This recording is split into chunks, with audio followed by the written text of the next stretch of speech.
Hi there. Thanks for joining us on Let's Talk Taste with Sherry, where we're saving the earth one flavor at a time by gathering community to share wisdom around the natural connections between our innate sense of taste and flavors that are grown in healthy, regenerative soils. Welcome. Hey, Ron. How are you today? I'm doing good. I'm doing good. I'm Good, good, excited. I'm good. excited to be here with you. I'm excited to have you here. This has been really cool. I have loved um, getting to know you and sharing your story. And, we just kind of happened to cross paths through mutual acquaintances. And I'm loving working with you. And I also love the fact that my mission and what I'm creating and putting out into the world is actually in alignment with experience that you've had with eating and dieting. Mhm. And, you've shared with me that you've struggled your whole life with eating. So, what I want to do is talk to me about you. You have a little bit of an idea, right? You know that my tagline of this show is saving the earth one flavor at a time, right? So we've been down this road. We've talked about different ways that we can take this, and a lot of it goes down this idea of you can talk to people about how to not diet, right? You can talk to people about how you can trust your own taste buds, your own flavors.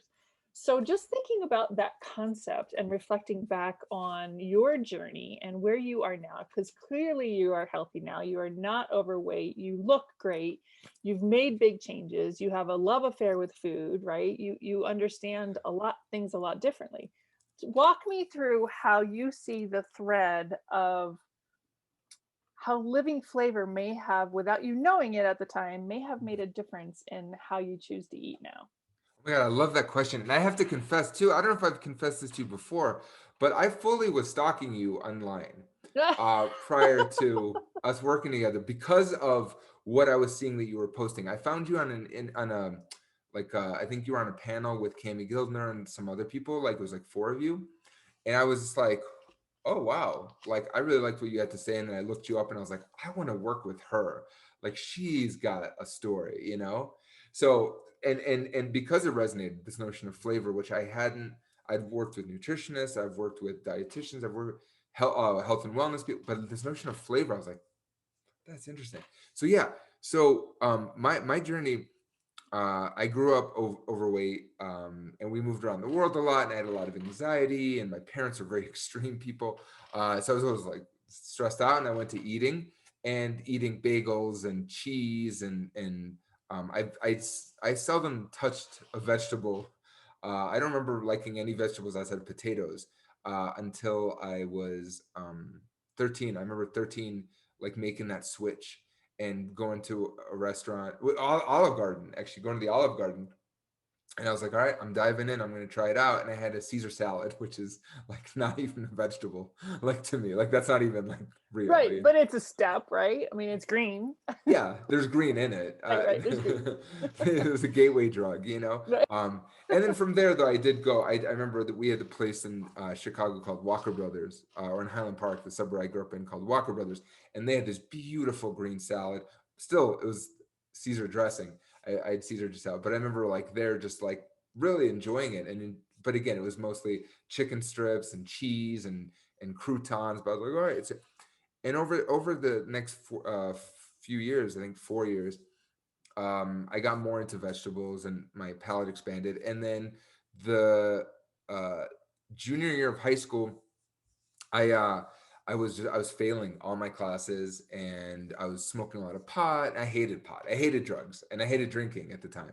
But I did it because my friends were doing it. And it was like, all right, this is what you do. And I was smoking a lot of cigarettes. Those I loved. I loved cigarettes. Um, and I was easily 40 pounds, 50 pounds from where I'm at right now, probably like 50 pounds. And I remember I was watching one night, it was like a Saturday night, I was watching Leaving Las Vegas, the movie with Nicolas Cage, where he drinks himself. His goal is to drink himself to death. And there's a scene where he falls on a glass table, and I've never seen the ending after that. I got so depressed, and I just like my body just like went into like hysterical crying, and that was like the turning point. And from there, I was like, I'm not going to be unhealthy anymore. That's it. I'm done. Wow. and I started just changing my diet, changing my eating. And this is 1997, so like low carb hadn't been a thing yet, and I wasn't really privy to a lot of at that point a lot of fad diets. The one we knew at home, because my parents were always dieting. My dad was always dieting. My mom, my sister had a slew of eating disorders. She was always dieting, and We grew up in a diet culture. Diet is like so ingrained into us. You're that's not what you alone. do. That's what you Yeah. do, and you're shamed. You're shamed for Yep. eating like an American, like a Midwesterner. You're shamed for that. But most Midwesterners eat like Midwesterners. Right. so, um, I started like a low fat diet, and just I wasn't doing portions or anything. It was just low fat, and I started losing weight, like because I probably was eating so abundantly. But it was prior to that. But when I was eating I used to be able to throw down. But like when I was eating the processed foods and the fatty foods, it didn't fill me up, so I could eat like 5 sandwiches or whatever, a whole pizza. I could probably throw down a whole large pizza. But here I was eating much more nutrient dense foods and seeing the results, and I started losing weight and everything, and I was really focused, and yeah. So I was just gonna say, so how did you said you chose the low fat diet, right? Because this is a very um it's going to be a common thread in this whole thing, right? Is this idea of all the different trends and all the different outside wisdom that we are given as to what healthy eating looks like, right? So when you chose that low fat, because I remember that phase too. I remember the low fat phase, and basically you're allowed to eat pasta and rice, right? Like that was part of the low fat diet, which people look at that now and they're like, oh my God, like, it's sinful to eat pasta and rice at this time. So tell me a little bit about what did that low fat diet look like for you back then? You just said it. You just Yeah. said it. It was pasta and rice. Yeah. And adding veggies, not to the extent that I do now. My mom, it's so funny. My mom makes fun of me now about how much I incorporate veggies. I mean, the majority of my plate is veggies at this point. Like big thing of veggies. And then I'll do now, just because of timing and I work so much, like I'll do now for lunch, I'll do a bet like I'll saute like rice cauliflower, and I'll do like at Trader Joe's they have these veggie patties that are like two of them are 100 calories, and it's literally just like veggie, like broccoli, cauliflower, potatoes, like egg whites in there maybe, like, so I do those, and then maybe like a protein of some kind, um like a fish or whatever. But like, yeah, like I love veggies. Like sometimes I'm just like, you know what, I'm gonna go crazy and just do veggies. Like I'll do broccoli, like just a bunch of veggies on one plate. I'm in heaven. I love veggies so much now. But yeah, so at that time it was spaghetti, it was rice, like microwavable rice, But not you were rice still aroma. losing weight, right? Like you were still finding yourself losing weight, even though you were eating all these carbs. As we're talking about it now, the realization is yeah. I mean, I was losing it because I was also I was making a conscious effort to not eat so much, probably too, and so my portions were probably in half. Um, and again, because I was adding veggies to the pasta, to the Right, of rice. course. Yeah, and that's a big part of it. Yeah, So from a flavor perspective, I think about this and I'm like, okay, so you went from kind of this white diet with cheese, right? Is that an yeah, accurate assessment, yeah. right? This white diet with cheese, which is from a flavor perspective, is a lot of fat. So you're tasting the fattiness, but you're also getting that. Um, there's a sweetness element to that. So when you're eating all that white bread, people don't think of that as sweet, but there's It's all sugar. I mean, yeah, it's sugar. Um, and when it's not coming from like I believe there's a big difference between white bread and a potato. Like people will classify the white potato as this evil vegetable. No, the potato is really, really good for you. So, but if you're eating all these processed foods, right? So from a flavor perspective, you're kind of going from this fatty, sweet, white, very little bitters, I'm imagining, right? So if you didn't yeah. eat vegetables before, you didn't have any kind of an experience with these new flavors. And then all of a sudden you're incorporating these vegetables. So talk to me about like from a flavor standpoint, from a place of now you're introducing flavors that you're not used to eating. And Mm. you now obviously in current day you're enjoying these, you crave these, you want these, this is all you're eating.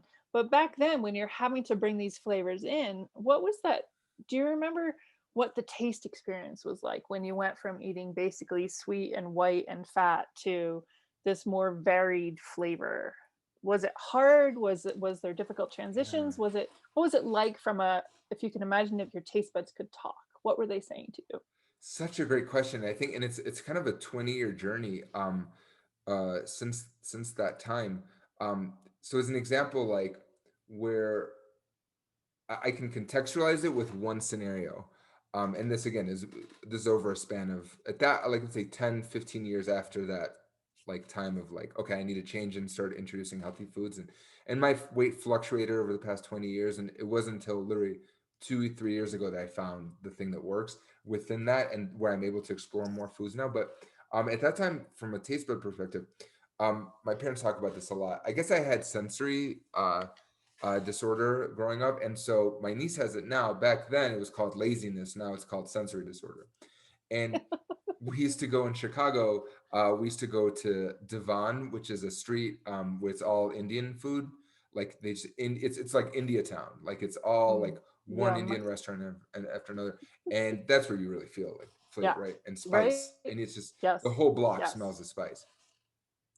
And I would, as a kid, like 11, 12, they used to go, and I used to lock myself in the car, which is like so dangerous now that I think of it. Like it's horrific. Like this is not a like this But is for not a you, it was better than being exposed to all those smells, right? right. It was The too much for flavors me. and right, right. It was just too much for me. Yeah, I couldn't handle it. Over time, so I remember like being like in high school, my sister taking me there, and I remember the first time I went and was like, okay, I'm gonna go in and I'm gonna eat here. And it was slowly introducing things. And I can still smell it. I can still smell those restaurants. That's And so now it's cool. like Indian is my favorite. Like that's my Cool. decadence right there. Um, but I remember like, okay, I'm gonna do like safe. So I tried the tandoori chicken. Okay, interesting. Okay, and then the spinach, which was just like it was like Like a sag paneer with lots of cheese and yumminess. Yeah. Yeah, sag yeah, yeah. paneer. It's a cream of spinach. I mean, Right, sag right. paneer. It's a vat of butter and milk and cheese, and then there's like a little bit of this spinach sprinkled in. So I tried that, and it's astounding how much I smell it right now. And so I would do things that were familiar, and then venture out. Right, like once I gained confidence, I was like, "Ooh, okra! What the noise is okra? What I've never had an okra before. What is that? Oh, but it's in tomato sauce, so it's okay, right? Like, Right. ooh, that's good." So and then peppers were always my thing. Peppers were not my friends until about a year ago. So even peppers, like there was things I was still scared of. I was like, I can't stand the texture. Water chestnuts are my arch nemesis. What the heck is a water chestnut? What does it want to be, and what is it like? Like, what is its purpose? Right. Are people like, oh my god, I love water chestnuts, like that lack of flavor and that crisp with that water feel, like It's a oh my. texture. It's a texture thing. It's meant to create variety of texture, which is part of our eating experience, right? But I agree with you. The flavor of a water chestnut is not that exciting. To me, that's like it's like nails on a chalkboard. I'm not a fan. I don't get that texture. It's three different textures at once. Yeah, it's true. You're right. There's like a squish, there's like a break, and then there's like Yeah, a refreshing. that's Like an awesome description. so this is I think that's my answer is what my taste buds are like. Whereas Right, like, right. pepper, there's like for me like there's like this like breaking of the skin. So this is why I don't eat a lot of meat. And I think I really do have a sensory disorder still. I never worked on it, so I probably still do. Where I don't love Let's not steaks. call it a disorder. Let's just Um, call it a sensitivity. a sensitivity, yeah, like a sensory sensitivity where like in my head, the camera just focuses in like super close on what's going on with it. So the flavor of a pepper does, and especially like red or green peppers, they don't bug me. Like they're fine. It's the skin and then The that crisp textural break. thing. It's It's a a textural textural thing thing. that I freaks me know a out. lot of people that have textural issues. Really? Yeah, yeah. It's a whole we don't, again, it's the awareness of flavor versus the awareness of texture. It's part of what we talked about in the steak episode, right? Like the whole experience of eating, we have to recognize is a full sensory experience. It's all of our senses at once. So when you're eating something and you're eating that pepper and you're getting that weird texture, but you're not identifying it as a texture, you immediately go to, I don't like the flavor of, I don't like the flavor of peppers because I don't like to eat them. But just what you're saying, right? So if you took the textural experience away from it, let's say you make a pepper sauce, like a hot sauce, or you turn it into like a, part of a marinara and it's blended up, it's a completely different flavor experience when you take the texture out of it. So, My something ex-wife to be aware loves of. my ex-wife loves pepper. No, I don't know if she loves it. Yeah, no, she does love it actually. She does love it. And so she makes an awesome veggie chili. Or I mean, actually, any chili she makes is really good. And she always has like green peppers in it, and those are my arch nemesis. But they taste so good in the chili because it's cooked down. They're softer. They incorporate the flavor that I'm already comfortable with. The Right, tomatoes like break it down a little bit. You're right. So it's like I'm thinking about that. I'm like, yeah, I'm like I'll eat that chili all day long. right, Like right, sometimes like I go home with like she sends me home with like extra chili, and I'm like, right. oh, So what's cool about your story is just like the saag paneer is a perfect example, right? Is so you're introducing these foods that you've never had before. You're introducing these yeah, vegetables that are kind of a new thing, right? But they're coming to you in this package that tastes familiar, right? There's this familiarity, but you know what I'm saying? Something you're used familiarity, to. yeah, yeah, um, in the flavor that makes you go, okay, this is different, but not horrible. So then your curiosity gets arisen, right? You start going, okay, I can try new things. I can step into different. And it's interesting because the saag paneer is a very soft food, right? There's no texture, there's no snap in that. There's nothing to chew on. It just kind of melts in your mouth. So even that, like a cooked spinach versus a raw spinach, right? yep, I don't know if at that same moment you'd be like, oh yeah, give me a big giant spinach salad to eat because it's a totally different thing. right. But I love that you have that memory of being at that Indian market and experiencing these new flavors and these foods that you'd never had before, but you could recognize that there was kind of a comfort level there in foods that you had already experienced. And yet there's enough of a curiosity to keep going, right? To then try Yeah, okra, to then continue and try new things. yeah, So do you feel like, how much do you feel like that, um that transition into new foods, not that's not the right word, not how much do you feel, I want to say, was there a continued curiosity, I guess, that then enabled you to engage in more new foods? yeah. This is such a good question. I love this conversation actually.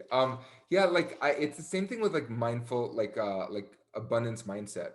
If I can make 50,000, I can make 150,000. Like the right. But getting from 0 to 50, oi, that's a huge stretch, right? So Right, once I was at the Indian buffet, and it's like and it's a buffet, like it's all laid out, like literally it's a buffet. So it's all laid out. They have all these things. Yeah, it became much easier and much more exciting where I go, okay, well, I've already done the heavy lifting. I already made the big leap.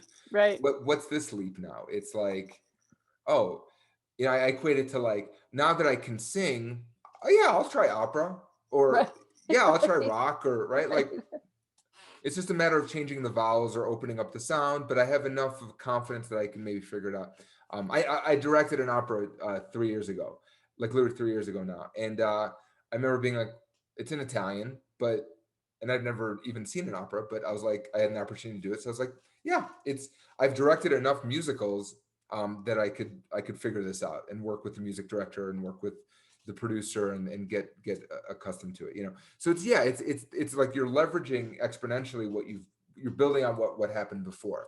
So yeah, I remember. I'm trying to think now though. Like I wish there was like oh, you know what I just had that's so crazy, like kumquat or something. I don't know. Like um um yeah, but this was a journey, like I said, like over 20 years, where it wasn't until about 3-4 years ago now that I was like, I found what the right thing was. So I went low carb. I went, I did Nutrisystem for a while, and I lost a lot of weight for 5 minutes on that, and then gained it all Right, back. right, right. But I never, the minute I crossed the threshold into eating nutrient dense foods, I never gained that much weight. It was like I would stay between 5 to 10 pounds, like within a range of 5 to 10 pounds. But I never hit like I was never when I did the Nutrisystem, I got like, let's say, 5 pounds less from my average, and then it wasn't like, now I'm like past that positively because of the way I'm eating now, dairy free, gluten free, which does not feel like a diet to me.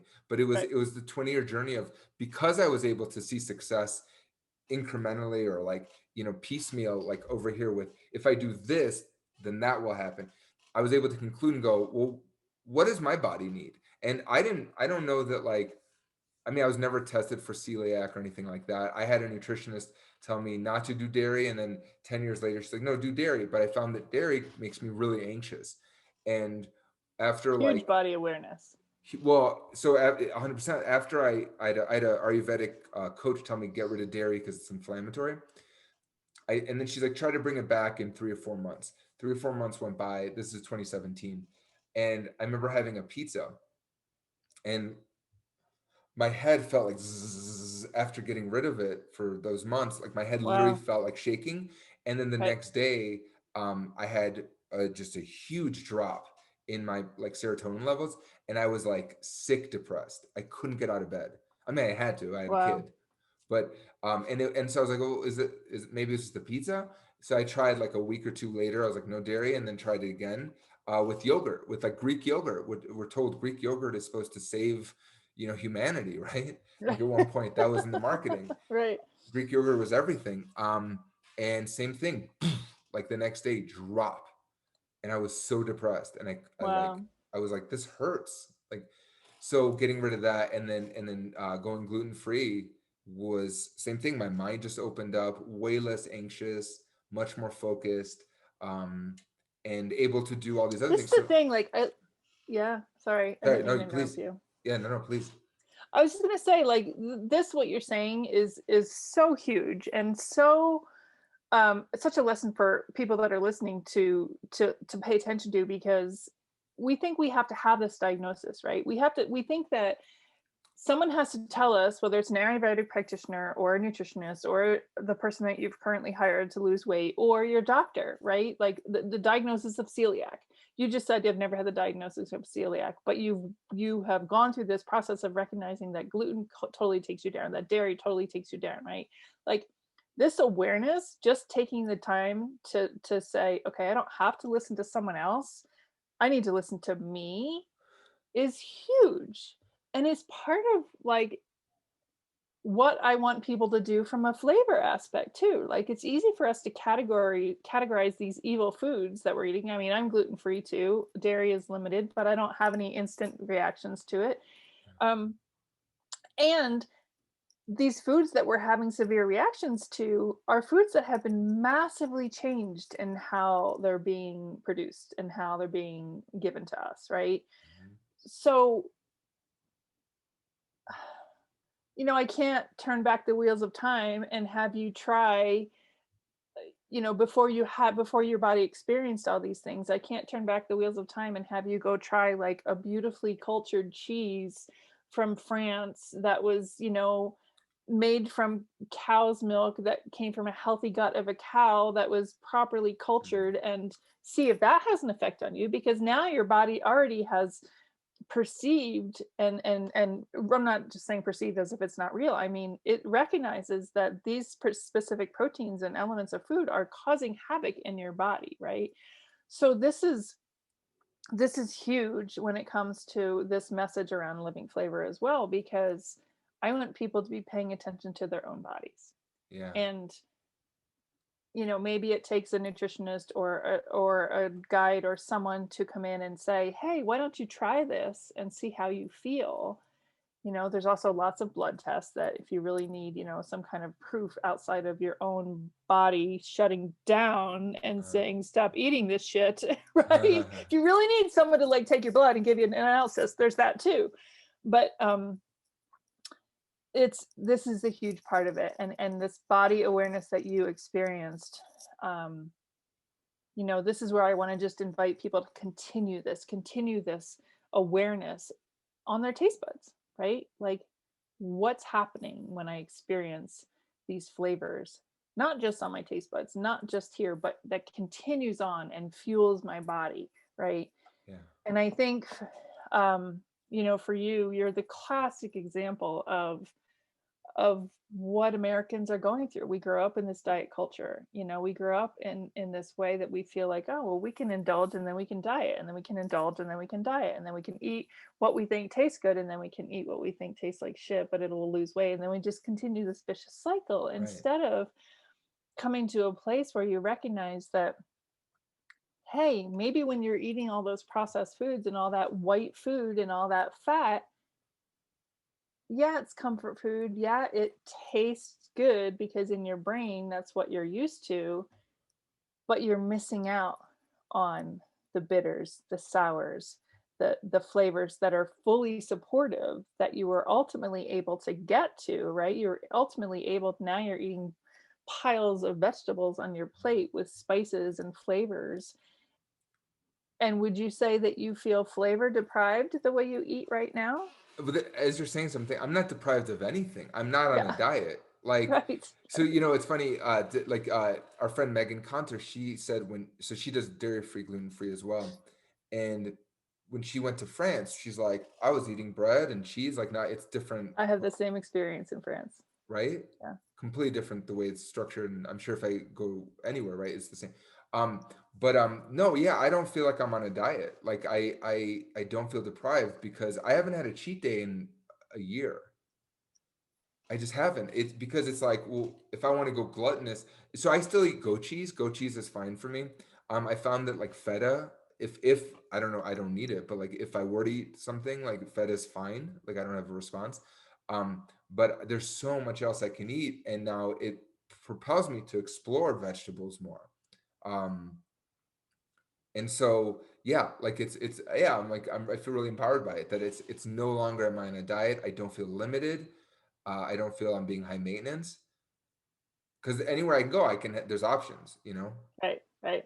And that's the beauty of our world right now too, is that, because of this raising of awareness, especially around celiacs and all the gluten intolerances that are out there and the dairy intolerances, that we are finding more options, not only, in restaurants, but, in the food world, even in the grocery stores, right? But like what I always go back to, and when I was first diagnosed, I don't have celiac, I have a thyroid autoimmune, and the thyroid autoimmune, I was so blessed and fortunate to be connected to a neurologist and a naturopath who said, look, you're not celiac, but this is how it affects your immune system anyway, even though you don't have that medical diagnosis. But I'm telling you right now, gluten is causing your immune system, is triggering this attack on your thyroid, right? And so I've been gluten free and not have not had to take medications for 10 years with Wow. thyroid diagnosis, right? So I'm lucky because I caught it in time, and that has made that much of a difference. So like, going back to the whole idea of living flavor and this idea of, trying to find a way to trust our bodies and listen to our bodies when we're eating things, I can't look at the stories of gluten-free and dairy-free without saying, what has happened to gluten and dairy? Why Mhm. are these things so triggering and so inflammatory? And it really comes down to the living structure of these things have changed. We've Yeah. pasteurized the shit out of dairy, right? So, and we remove things and we add things, and there's a big one of the biggest organic milk companies is Horizon Milk, right? And Hmm. they do all kinds of things to make their milk healthy, right? They put omegas in it. They do whatever they need to do, but the reality is it's so far away from like raw milk that has all the natural probiotics, that has all the things that we're originally intended to, our body to process. But now it's just this kind of scientific creation of what we think is good for us, and there's nothing naturally systemically available to help us process these things, right? So that the same thing has happened to wheat. Like wheat has been, it's not genetically modified, but it's been changed. It's been the strains have changed to produce massive amounts of protein, because then it brings more yield, it brings more shelf stability. And then the biggest thing that has happened to wheat, non-organic wheat, is that it gets literally sprayed with Roundup before it gets processed. Like that's how they dry the wheat out. So our bodies are eating wheat you know, when we're not thinking we have to be organic, and we're getting this is that the herbicide? We're getting basically herbicide drenched. It is glyphos. I got to learn how to say that word. Um, it is literally Roundup that they're spraying on these things to kill it before they harvest it. So the wheat is not genetically modified, but it's coated in this toxicity that is, you know, to kind of accelerate the harvesting process, right? And that's what our bodies are eating. When every time it gets wheat, it's getting this. Every time it gets wheat, it's getting this. Every time it gets wheat, it's getting this. It's going, what? My body does not want this. Whatever this is, I'm going to start attacking it. So now your body is so smart that it recognizes that now at this point, if it's gone too far, it doesn't matter if it's organic or not, it still is that protein of gluten, and it's going, this is not good for us. We got to attack it, right? And then it sits in your throat, all that stuff. But so all that to say, you know, this whole idea of food being raised and grown the way it should be raised, and then we as humans taking in this awareness of flavor and what you're currently consuming versus what you can, how you can expand your palate to not only enjoy more foods, but to take in more nutrients, right? Your nutrient dense food has a whole lot more flavor, and I'm speaking for you now. So feel free to correct me if I'm wrong, but that nutrient dense food is so much more flavorful than, you know, the comfort food that you were consuming on a regular basis. So good for you. Thank you, Very good 100%. stuff. You're right. Like I'm thinking on, I'm like, I enjoy my food. I love it. Yeah. Yeah. And that's what I want for everyone. You're like my poster child. Thank you. Where's the poster? Thank you.